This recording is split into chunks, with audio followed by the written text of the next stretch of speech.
लाठीचार्ज गरेको छ। ल हेर्नुहोस् यसरी भित्रबाट लुटपाट गरेर बाहिर निस्कँदै गरेकाहरूलाई हाटबटिनको सेक्युरिटी गार्डले लाठीले हानेको छ। बाहिरबाट ढुङ्गामुढा भित्र धेरै मानिस घुसेको अनुमान गर्न सकिन्छ। यो हुनु पक्कै पनि राम्रो होइन। फ्रिज लिएर हिँड्दैछन्। ल हेर्नुहोस् आइसक्रिमको डिप फ्रिज तानेर आन्दोलनकारीहरू अगाडि बढ्दै गरेको यो दृश्य हामीले देखाएका छौँ।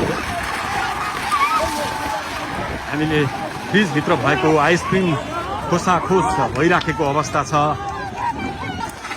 निकै नै आतंकित अवस्था छ। मान्छे धेरै घाइते छन्। भित्र छिरेकाहरू यसरी सामान बोकेर हातमा सामान बोकेर बाहिरिँदै गरेको दृश्य हामीले देखाइरहेका छौँ। क्रेटका क्रेट फलफुल बाहिर निकालेर आन्दोलनकारीहरू फलफुल खाँदैछन्।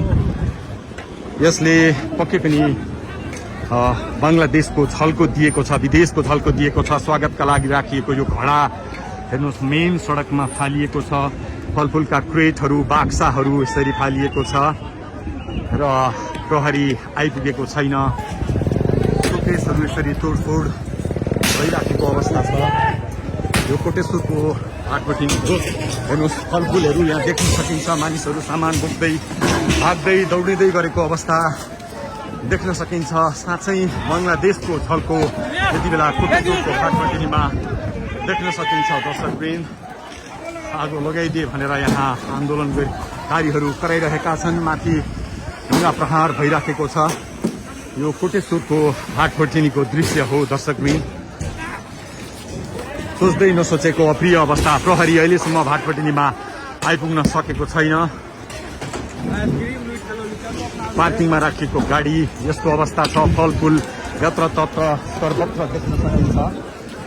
हेर्नुहोस् अगाडिपट्टि थुप्रो मात्रामा क्रोशित युवाहरू आन्दोलनकारीहरूको उपस्थिति देख्न सकिन्छ। प्रहरी लगभग निष्क्रिय अवस्थामा प्रहरीले यो क्षेत्रलाई आफ्नो नियन्त्रणमा राख्न सकेको छैन।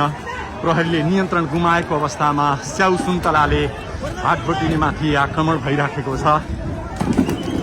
अहिलेको अवस्था निकै नै गम्भीर छ, भयावह अवस्था छ।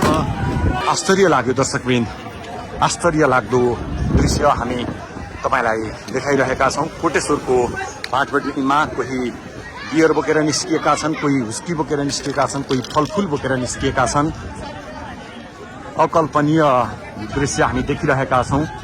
ल हेर्नुहोस् रुसलान भोड्का बोकेर हिँडिरहेका छन्, फलफुल बोकेर हिँडिरहेका छन्। ओहो